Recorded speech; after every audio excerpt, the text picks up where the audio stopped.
Muy buenos días, estamos en una clase más del grado de primero de secundaria.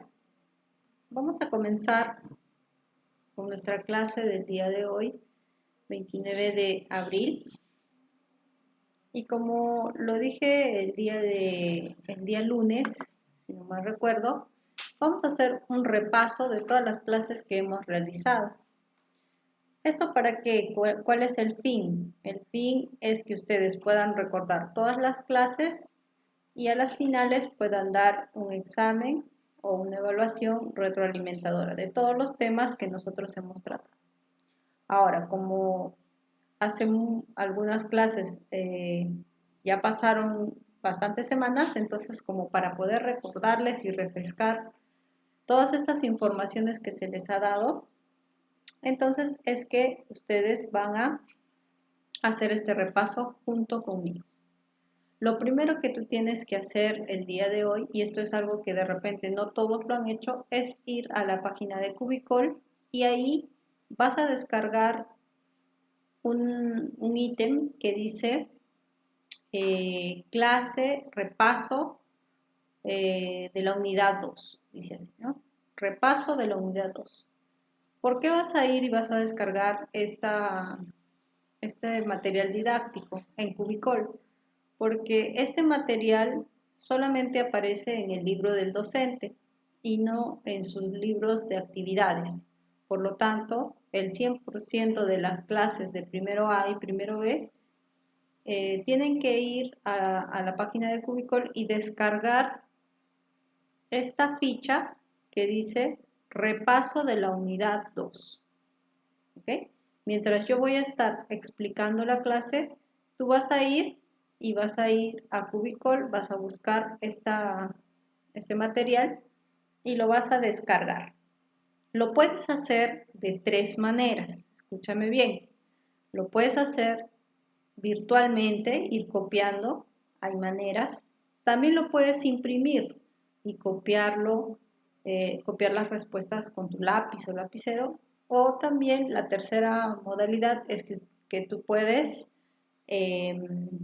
copiarlo en tu cuaderno, si no tienes ninguno de las dos primeras cosas que te dije, ¿ya? Entonces, eso es lo primero que tú tienes que hacer ahorita que te estoy dando esta indicación. Descargar de Cubicol un material didáctico que dice repaso. Bien, vamos entonces a hacer este repaso de las 8 sesiones que hemos tenido en la unidad 2. La unidad 2 comprende todo el mes de abril, incluyendo el último día de marzo que comenzamos con la unidad 2. Todas estas sesiones vamos a desarrollarlas, pero no las vamos a desarrollar cada una de ellas, sino que solamente puntos importantes a tratar para poder recordar algunos temas. Otra cosa que quiero señalar es que estas diapositivas no las tienen que copiar en su cuaderno, son solamente un repaso. Lo único que tienen que hacer es descargar esa fichita de Cubicol, nada más para el día de hoy. Entonces, como hoy tenemos nuestra sesión número 9 con fecha 29/04, estamos cumpliendo con todo lo que nos hemos propuesto en la unidad 2. Vamos a ver entonces cuál es el aprendizaje esperado para esta mañana. Que ustedes puedan hacer uso de esta retroalimentación y puedan plasmar conocimientos adquiridos, así como el análisis para una correcta comprensión de textos. Eso es lo que nosotros buscamos, o mejor dicho, que uno quiere que tú sepas el día de hoy. Vamos a empezar explicando la sesión número 1. Si tú bien recuerdas, en la sesión número 1 tocamos la lengua y su organización. En algunos voy a ponerles algunos videos referenciales y en otros solamente explicarles. Cada uno de estos temas solamente tiene una diapositiva para poder hacerles recordar. Este es un repaso de toda la unidad 2. En la sesión número 1 hablamos acerca de la lengua y su organización. Primero dijimos qué era la lengua. la lengua en cada momento de nuestras vidas es usada. ¿Por qué? Porque nosotros intercambiamos múltiples mensajes con las personas que nos rodean. A ellas podemos transmitir información, podemos dar órdenes, también expresar deseos, narrar historias, etc. Acá, cuando nosotros hablamos de la lengua, no hablamos del órgano, ¿sí? Sino hablamos del sistema que nos permite construir con unos cuantos rasgos de sonido un número infinito de mensajes. Cuando nosotros organizamos la lengua, tenemos que ver algunos aspectos sintácticos, fonológicos, morfológicos, etc. Cada lengua entonces cuenta con su sistema de sonidos. El sistema de sonidos, el que se encarga de ver los sonidos de las palabras, son o mejor dicho, es la fonología. Por eso nosotros cuando oímos a una persona hablar en otra lengua que no conocemos, los sonidos parecen extraños porque no conocemos esos sonidos, ¿ya? En cuanto a la sintaxis se encarga de ver a la palabra dentro de la oración. Y la morfología, como su mismo nombre lo dice, se encarga de ver la forma que tienen cada una de las palabras. Eso es en cuanto a la lengua y su organización. El poder recordar que la lengua tiene una organización, una jerarquía, que está ordenada en una estructura. Muy bien, pasamos a la sesión número 2. Vamos a ver un video y después de este video vamos a explicar lo que es inferir y otras cositas más.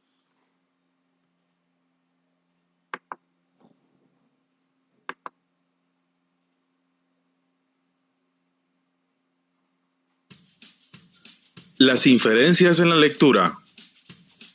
Inferir es comprender aquella información que no está explícitamente en el texto. Se puede inferir siguiendo una secuencia lógica o ante la evidencia de los fenómenos. Por ejemplo, se sabe que hay humo después del fuego, que el naranja es el resultado de la combinación del rojo y el amarillo. Si se lee que está nublado el clima, se infiere la posibilidad de lluvia porque se sabe que así sucede. Si se lee que el joven tenía riquezas, pues se infiere que no tiene dificultades para comprar cosas. También si se lee que había pobreza o hambre o sed, se infiere que la necesidad provocará reacciones para satisfacerlas. Si se leen antecedentes de antivalores, como el odio, se infiere que en el futuro pueda suceder alguna tragedia. Otro ejemplo sería, si se lee que el camino estaba pantanoso, pues se deduce que provocará un atascamiento vehicular. Entre más procesos conozca el lector, mayor capacidad de inferir puede para encontrar información ausente en el escrito.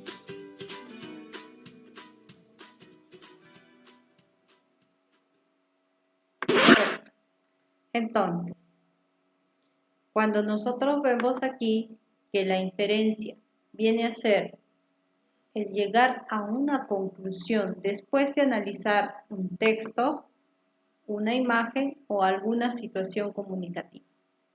Cuando nosotros vemos que llegamos a una conclusión que no está presente en un texto, entonces estamos haciendo uso de la inferencia. ¿Qué dice aquí?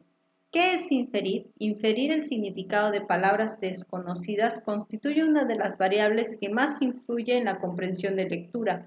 Para lograrlo es muy importante el papel del contexto verbal en el que se utiliza una palabra. Entonces, si nosotros hacemos uso de la inferencia, vamos a llegar a esta conclusión después de analizar un texto. Puede ser también una imagen o alguna situación comunicativa. El ser humano está preparado para poder sacar conclusiones de cosas que observamos, situaciones y también textos que leemos, que de repente no está toda la información, pero nosotros podemos sacar como conclusión que así pasa. Eso es en cuanto a la inferencia. en la sesión número 3 hablamos acerca de la cohesión.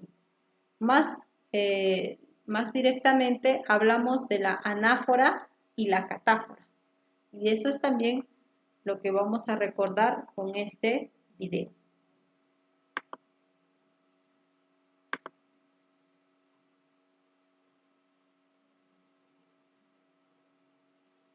La anáfora y la catáfora son dos conceptos lingüísticos tan sencillos que los usamos prácticamente en casi todas nuestras conversaciones. Vamos pues a explicar en qué consisten.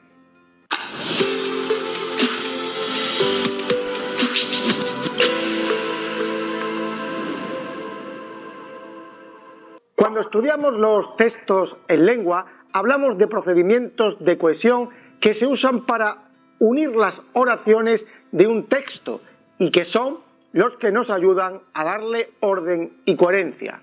Pues bien, la anáfora y la catáfora no son más que mecanismos de cohesión que usamos para evitar repetir una palabra varias veces y también, en algunos casos, por el principio de economía lingüística, es decir, para decir con menos palabras la máxima información.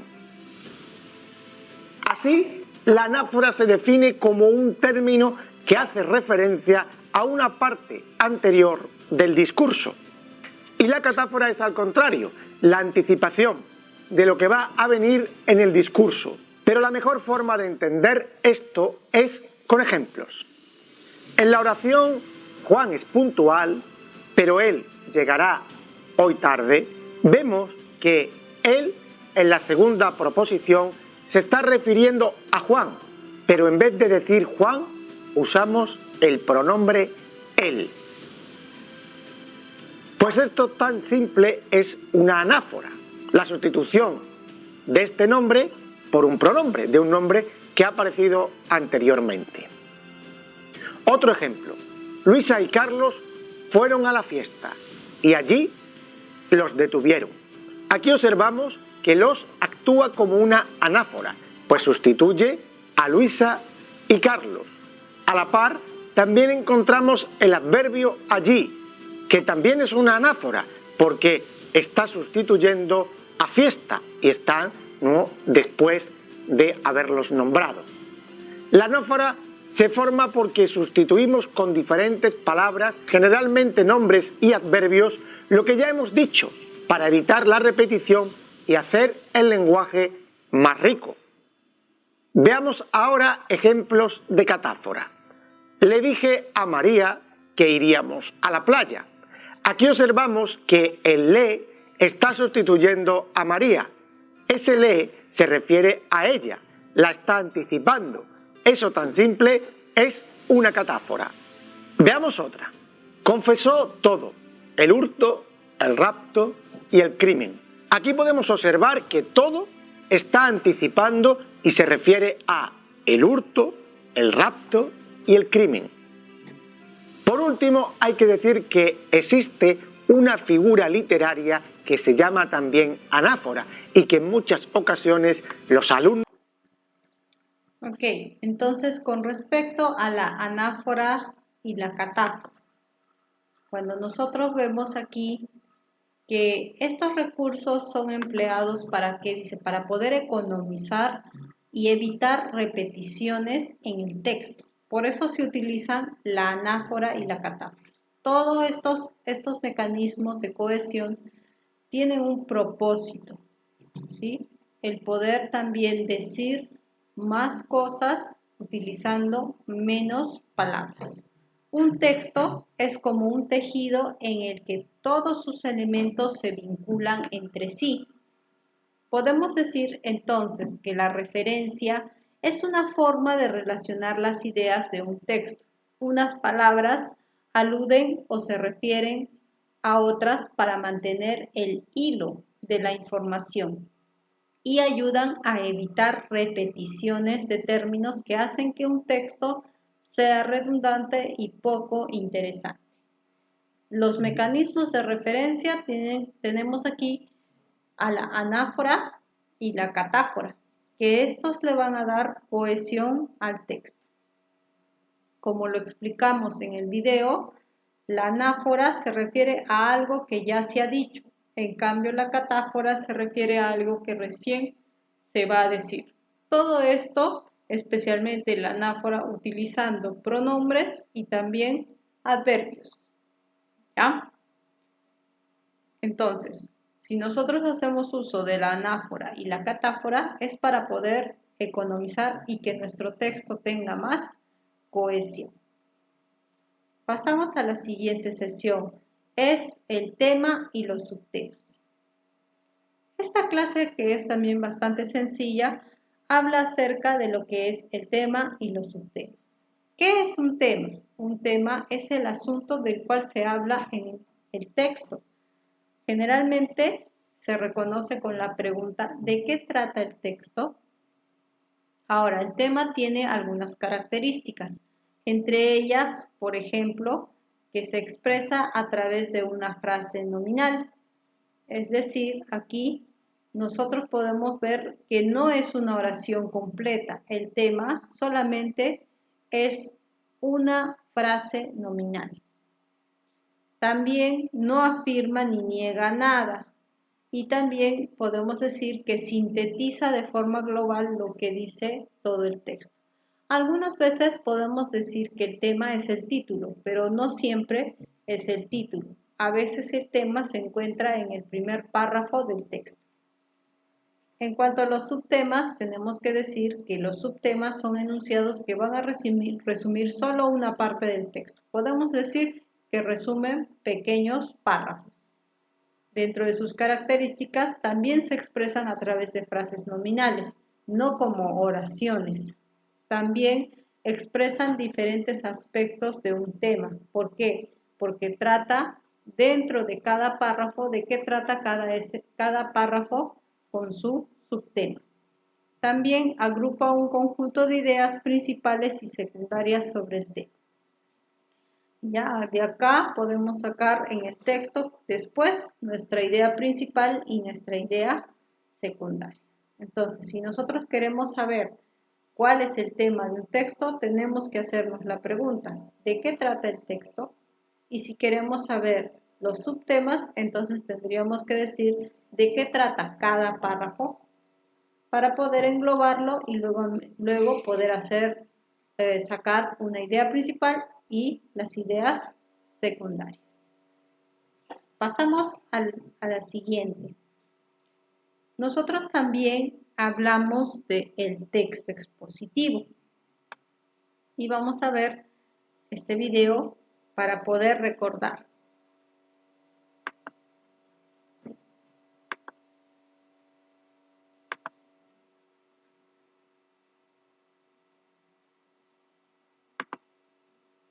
En donde te explicamos las cosas que te han enseñado en clase, pero que de repente no has entendido bien.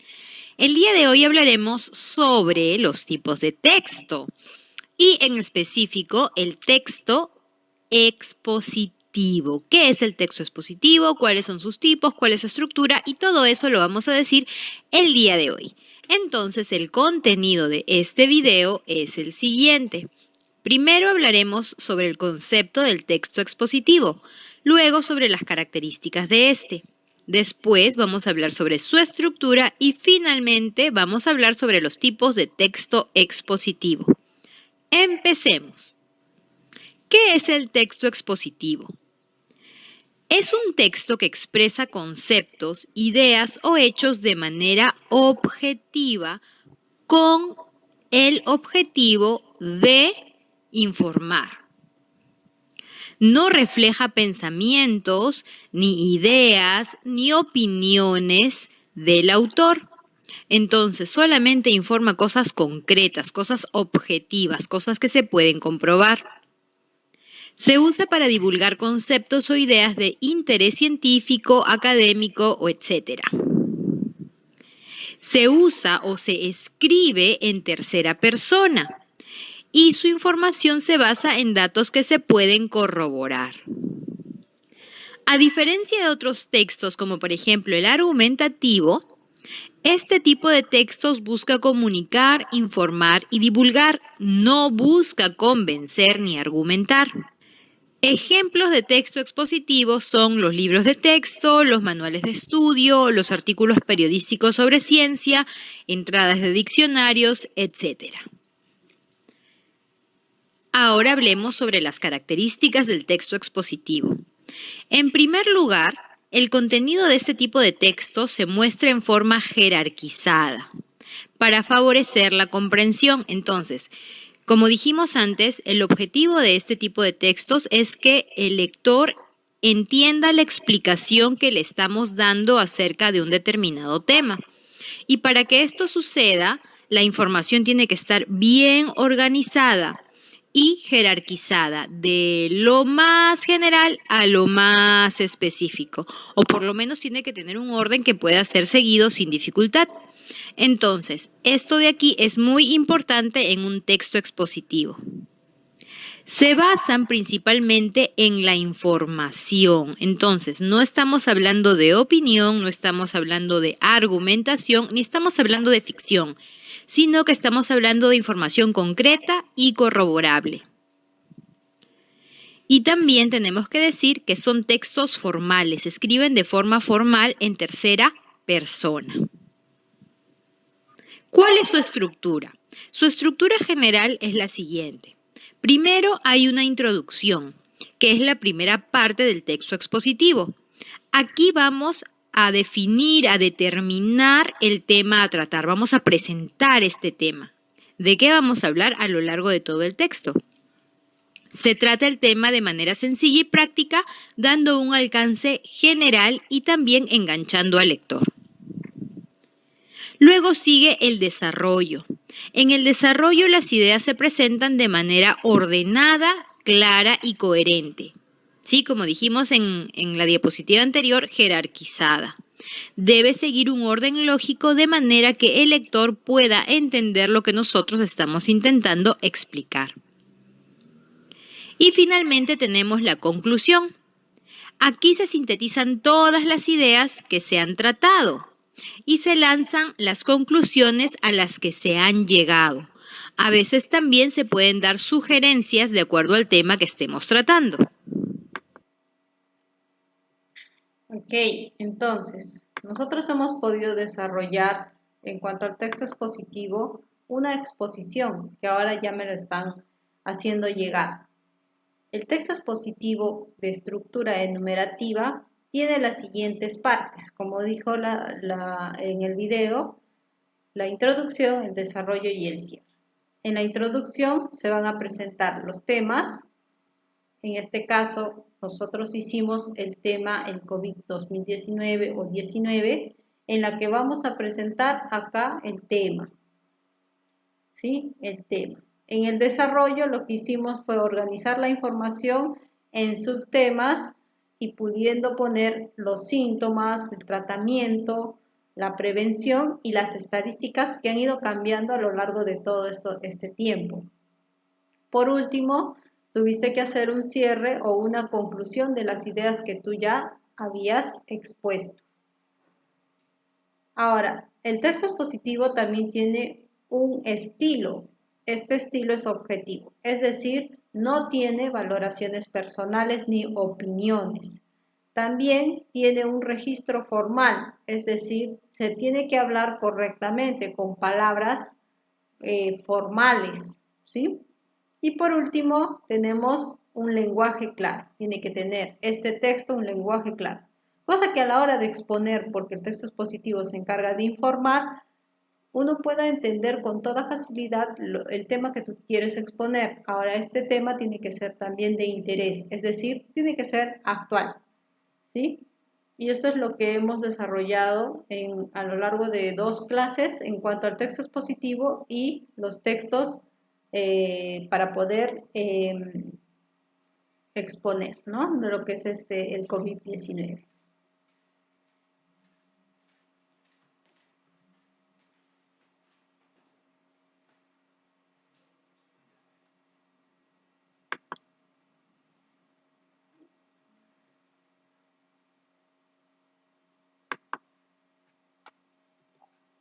Ya. Entonces, ahora tenemos lo que es la exposición.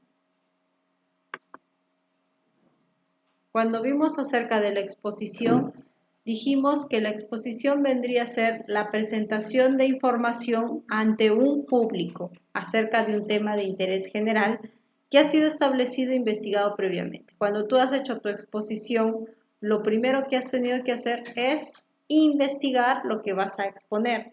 Luego estructuramos como es un texto expositivo, la introducción, el desarrollo y la conclusión. Ahora, algunas personas que van a realizar la exposición tenían que tener en cuenta ciertos consejos para escuchar y otro para exponer. Para escuchar, tenías que tener un esquema de ideas para organizar el contenido de un texto de manera resumida. Y también para resaltar la jerarquía entre las ideas, se coloca el título del esquema en la parte superior y desprende de él las ideas principales y luego estas también con sus ideas secundarias.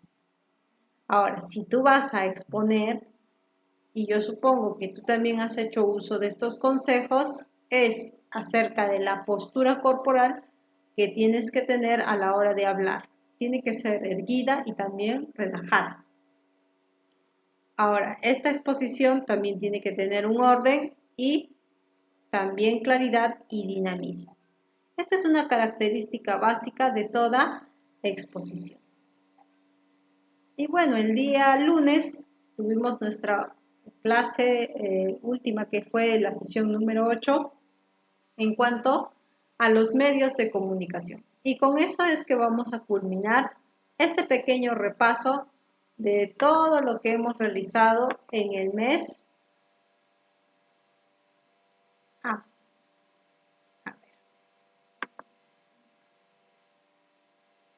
En el mes de abril, ¿no? Los hechos y las opiniones. Ok. Un hecho puede ser probado y verificado. Se puede decir que son verdaderos o falsos. Una opinión es una creencia o una valoración. Puede comenzar con las palabras en mi opinión, creo, considero, etc. Esta estrategia consiste en leer un texto y rescatar enunciados para identificar si son hechos u opiniones, explicando cómo se puede comprobar cada uno. Acompáñanos a revisar el siguiente ejemplo. La educación de los medios del autor Víctor Humberto Clemenceau. En la actualidad, los medios de comunicación son una herramienta indispensable para la vida, pues nos mantienen comunicados e informados de todos los sucesos. Pero la tecnología se puede considerar un arma de doble filo, pues en un sentido puede acelerar la educación, pero en otro puede reducirla. Algunas veces los niños tienen acceso a estos medios de comunicación. Ok. Entonces, lo que quería que ustedes escucharan es acerca de los hechos y las opiniones. ¿Qué dijimos acerca de los hechos y las opiniones? Cuando nosotros vemos un medio de comunicación, que puede ser la radio, la televisión, el internet, etcétera, nosotros vemos que estos medios pueden transmitir hechos o también pueden transmitir opiniones. ¿Qué es un hecho? Es un acontecimiento de la realidad, el cual puede ser comprobado objetivamente.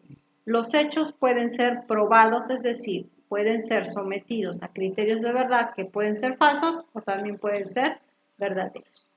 Pero también se puede dar una opinión. La opinión, en cambio, vendría a ser un juicio o un punto de vista personal respecto a un hecho o una situación. No podemos decir si una opinión es verdadera o falsa, pero sí si estamos de acuerdo o en desacuerdo con ella. Con esto, entonces, vamos a culminar la primera parte del repaso teórico que hemos hecho a lo largo de todo este mes de abril. Esto sería la unidad número 2. Ahora, ya has tenido todo el tiempo suficiente para que puedas descargar esta ficha de repaso que he puesto en la página de Cubicol. Espero que lo hayas podido descargar y si puedes, lo imprimes y si no, lo copias también en tu cuaderno. Después le sacas tu fotito y yo voy a revisar este repaso. Ok, cuando tú lo descargues te va a aparecer así. No tiene número de páginas, solamente tiene el número 103, que es una hojita que nos dan en el libro del docente. ¿Ok? Entonces lo que vamos a hacer es nuestra pequeña actividad de repaso de la unidad número 2. Vamos a empezar con la lectura, en este caso con el texto expositivo. Justo estábamos hablando acerca del texto expositivo. Aquí vamos a escribir en letras pequeñas lo que te voy a dictar. Voy a agrandarlo un poco. Mucho. Ya. Entonces, el texto expositivo de estructura enumerativa. Vamos a nuestra diapositiva para poder guiarnos. ¿Qué dice del texto expositivo de estructura enumerativa? Dice, ¿cuál es el propósito y característica? Podemos decir que en cuanto al propósito y característica, tienes que poner estas tres palabras claves. Tiene un estilo objetivo, ya te dicto, aquí. Tiene un estilo objetivo.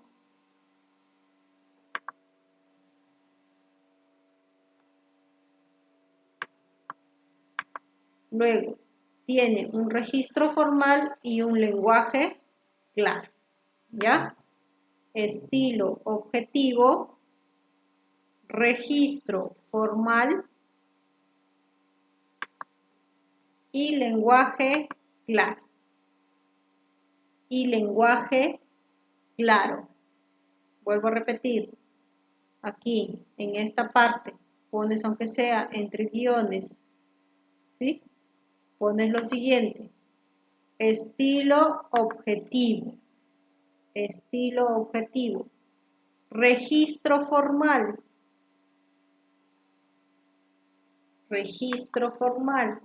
y lenguaje claro.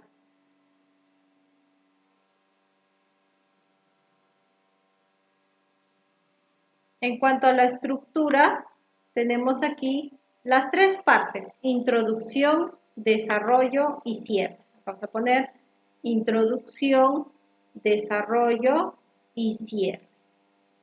¿Ya? Aquí pones acá. Lo rellenamos. Yo voy a estar dictándote algunos y otros tú las vas a hacer porque también son más de opinión. Vamos al tema de la exposición. ¿Qué es la exposición? ¿Ya? La exposición es informar, copia. La exposición es informar.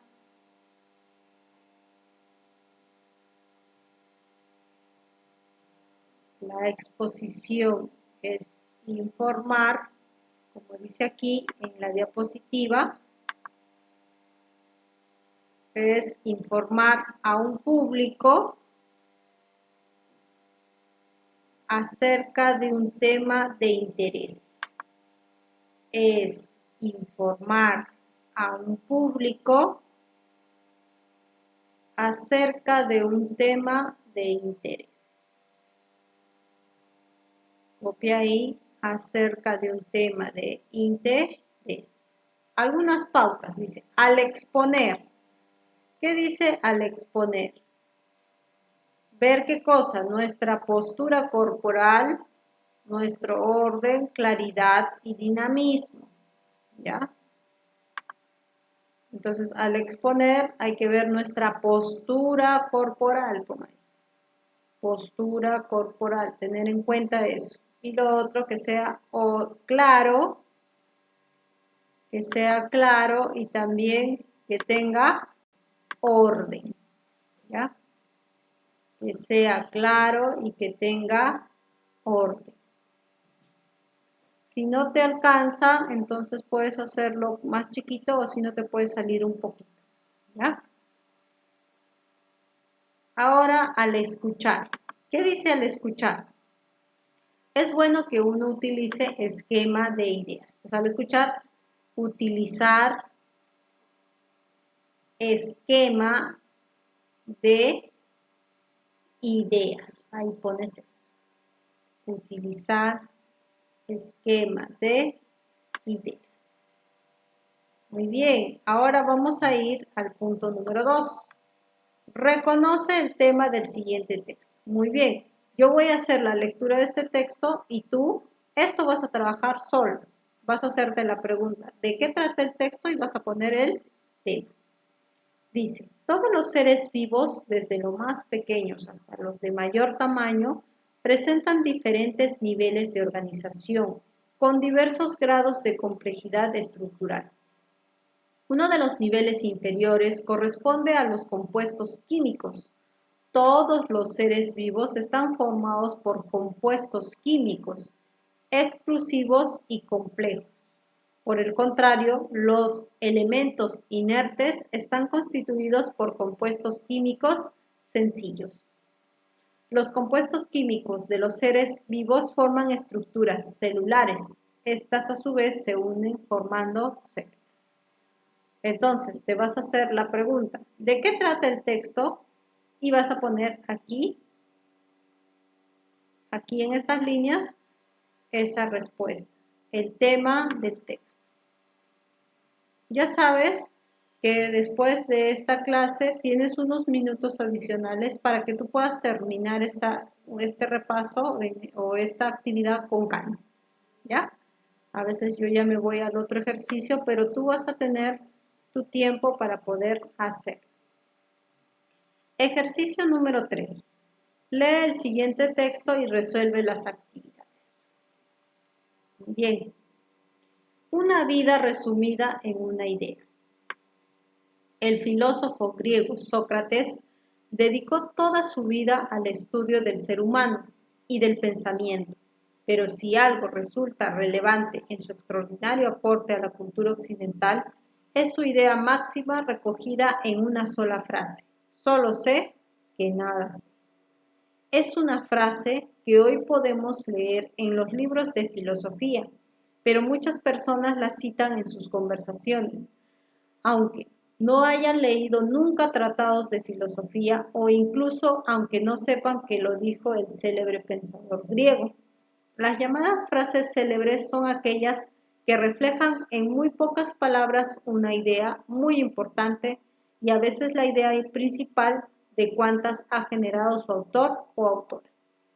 Algunas de ellas las utilizamos o las escuchamos en situaciones cotidianas, como la famosa "pienso, luego existo", del pensador René Descartes, o el "conócete a ti mismo", también de Sócrates. Vamos entonces a poner verdadero o falso según corresponda de acuerdo a esta lectura. Fíjense en el título, dice una vida resumida en una idea. Son pensamientos que podemos decir que resumen las ideas de estos pensadores, tanto de Sócrates como también del pensador de pienso, luego existo. Dice,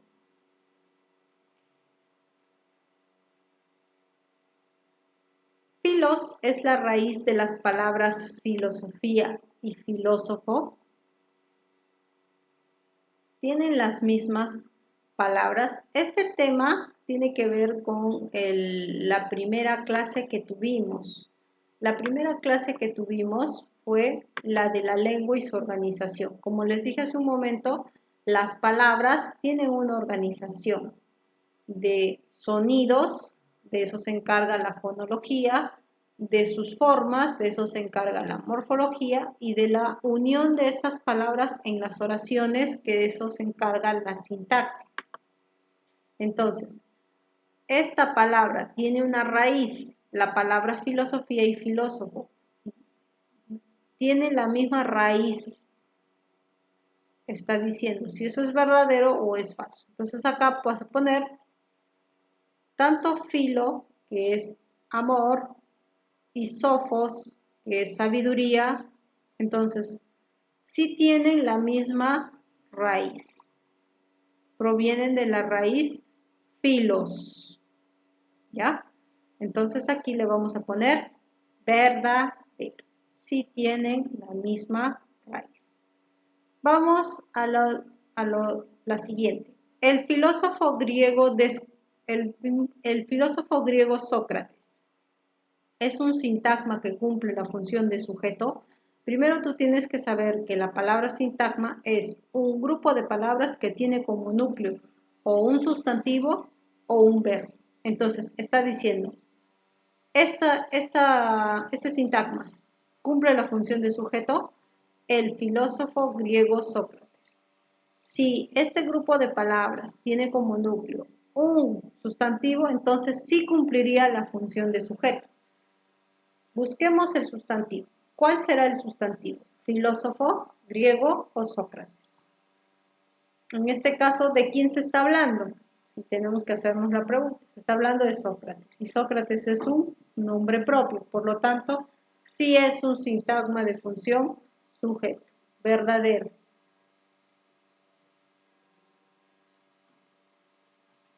En la palabra estudio se pueden identificar 7 fonemas. En la palabra estudio se pueden identificar 7 fonemas. ¿Qué son los fonemas? Los fonemas son el conjunto de sonidos de cada, en este caso puede ser una vocal o una consonante. Contemos, 1, 2, 3, 4, 5, 6, 7. Correcto, son 7 sonidos que tiene la palabra estudio. También le ponemos verdadero. Ok. Ahora tú vas a hacer esta parte. Vas a tratar de explicar estos enunciados en el sentido que tú crees que se dieron estas citas célebres. ¿Ya? ¿Qué quiso decir con solo sé que nada sé? Muchas veces este hombre, este filósofo, hablaba de cosas muy interesantes, ¿no? Del porqué de muchas cosas, pero aún en toda su sabiduría, él se daba cuenta que no podía conocer todo, ¿ya? Entonces acá tú vas a poner qué interpretas acerca de estas citas célebres, tanto de solo sé que nada sé, como pienso, luego existo. ¿Ya? Igual vas a tener tus minutos para poder realizar. Observa el siguiente letrero. Vamos al ejercicio número 4. Dice, peligro, en esta zona es obligatorio el uso de casco de seguridad. Ya, acá tenemos el letrero. Vamos a ir a la lección de lo que es las intenciones. Dice, ¿cuál es la intención por la que fue creado? ¿Ya? ¿Cuál es la intención? El letrero, ¿ya? ¿Cuál es la intención por la que fue creado el letrero? ¿Por qué crees que se ha hecho este letrero de peligro?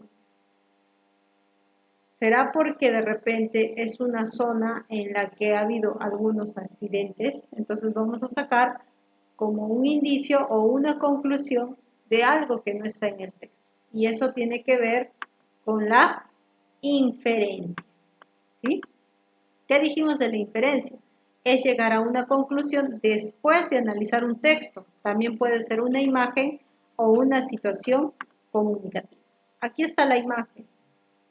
¿Cuál crees que es la intención por la que fue creada?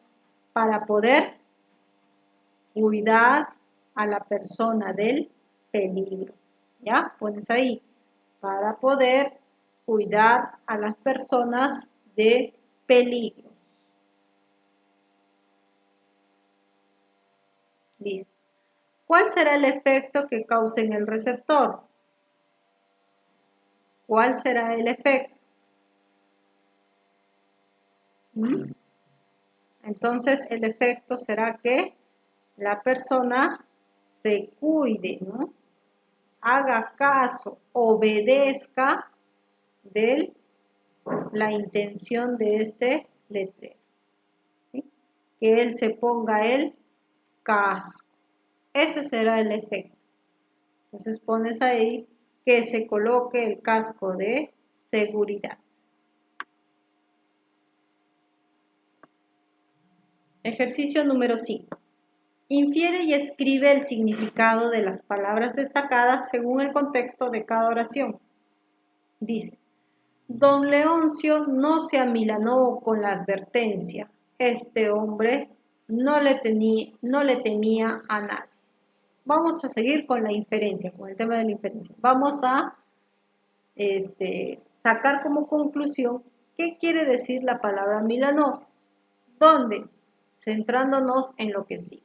Dice, don Leoncio no se amilanó. Esta es la palabra que no sabemos el significado, pero vamos a leer lo que sigue con la advertencia. Este hombre no le temía a nada. Entonces eso quiere decir que la palabra amilanó es no se acobardó, porque no tenía miedo, ¿sí? Entonces acá pones no se acobardó, no se intimidó, si tú quieres. No le dio miedo. ¿Ya? Cualquiera de estas palabras, pongo aquí. No se acobardó, no le dio miedo, ¿sí? Muy bien. Seguimos. Nadie es más taimado, ojo, que Darío Osores. Como decimos hoy en día, se las sabía todas. Entonces aquí la palabra taimado quiere decir sagaz, pícaro, si tú quieres. ¿Ya? Sagaz, Z al final, por favor. Pícaro. Tírenla ahí. Pones esto. El ejercicio 6 no lo vamos a realizar. ¿Por qué? Porque tiene un título que dice los 2 puntos y los puntos suspensivos, ¿no es cierto? Los puntos y los puntos suspensivos. Esa clase nosotros no la hemos realizado, pero no quiere decir que nosotros no la vamos a realizar. Sí la vamos a realizar, pero más adelante. ¿Ya? Entonces, este ejercicio lo dejan en blanco. Vamos al ejercicio número 7. Lee el texto y luego marca la alternativa correcta. Dice, sin la presencia del sol, la vida humana sería imposible. Por esta razón, las diferentes civilizaciones le han dado un lugar de privilegio y lo han adorado de muchas maneras. En la religión inca, por ejemplo, el sol era la divinidad suprema y lo llamaban Inti. Los sumerios, un antiguo pueblo de Mesopotamia, también lo reverenciaban como un dios. Ellos eran quienes decían que cada mañana los hombres escorpiones abrían la puerta de la caverna del este para que el sol saliera a iluminar el mundo. En Egipto, los faraones se consideraban descendientes del astro rey, a quien veneraban con diferentes nombres. Empezamos. ¿Qué enunciados son correctos en relación con las palabras destacadas? Tanto este ejercicio como ustedes lo van a realizar, pero les voy a indicar qué es lo que van a hacer. Este tema corresponde a lo que es la anáfora y la catáfora.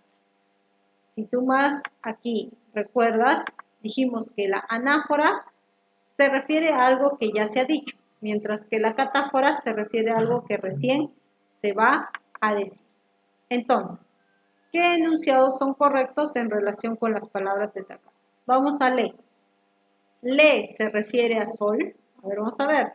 Sin la presencia del sol, la vida humana sería imposible. Por esta razón, las diferentes civilizaciones le han dado un lugar de privilegio. ¿Tú crees que le está haciendo referencia a sol? Si crees que sí, entonces acá sería pues verdadero, ¿no? Entonces solamente acá tú tienes que poner los que son correctos. Digamos, este es correcto y este también. Este no, entonces sería la alternativa A. Entonces, leyendo esto vas a poder contestar esto. ¿Qué dice? Lo se refiere a un antiguo pueblo de Mesopotamia. Vamos a lo.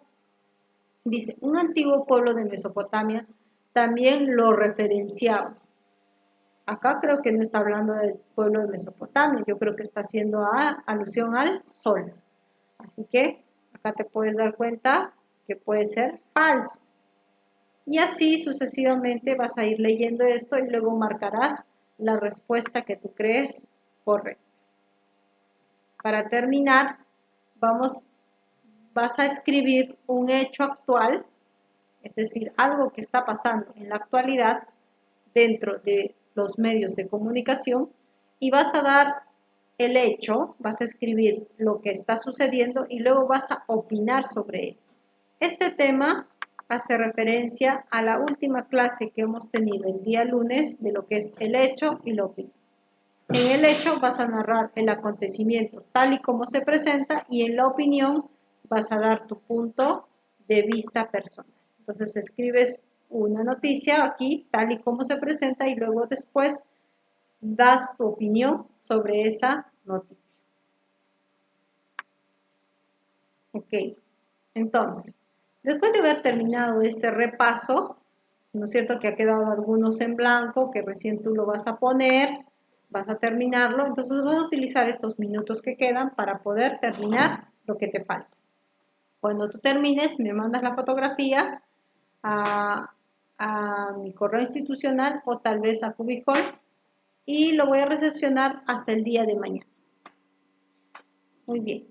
Para finalizar, quiero decirles algo. Después de haber realizado este repaso, ahora viene lo que es nuestra evaluación, ¿sí? ¿Qué es lo que van a hacer en cuanto a la evaluación? Les explico, ¿ya? Escúchame bien. A las 2 de la tarde a 3 de la tarde se les va a estar poniendo en Cubicol unas evaluaciones como fichas virtuales que tú las vas a descargar, ¿ya? Como tú has visto también hay las 3 modalidades. Esas las descargas, las puedes trabajar en la misma computadora, ¿ya? Y vas llenando tu pruebita. O también la puedes trabajar imprimiéndola. O también puedes hacerlo a mano, como tú gustes, como tú tengas la posibilidad. Ahora, a partir de las 2 de la tarde de hoy, yo voy a poner esa evaluación en la página de Cubicol. Va a estar en color morado, lo buscas en evaluación. ¿Ya? Entonces, ¿cuánto tiempo tienes para poder resolver estas fichas y mandármelas, estas fichas evaluativas? Tienes hasta el día domingo, ¿ya? Hasta este domingo que viene tú tienes para poder entregarme esta evaluación. Esta lección del día de hoy, es decir, este repaso, sí lo voy a recepcionar solamente hasta mañana, pero lo que yo les voy a mandar a partir de las 2 de la tarde, esa evaluación, sí me la vas a tener todos estos días para poder resolverlo con toda la tranquilidad del caso. Muy bien, espero que te vaya bien, espero que hayas entendido y que este repaso te haya servido para que tú puedas dar también una buena evaluación. Eso sería todo, chicos, que corresponde a la clase de hoy como repaso. Y también, ya saben, estén atentos, a las 2 a 3 de la tarde voy a estar poniendo su evaluación en Cubicol. Entonces, nos estamos viendo en una próxima oportunidad. Que Dios les bendiga. Nos vemos.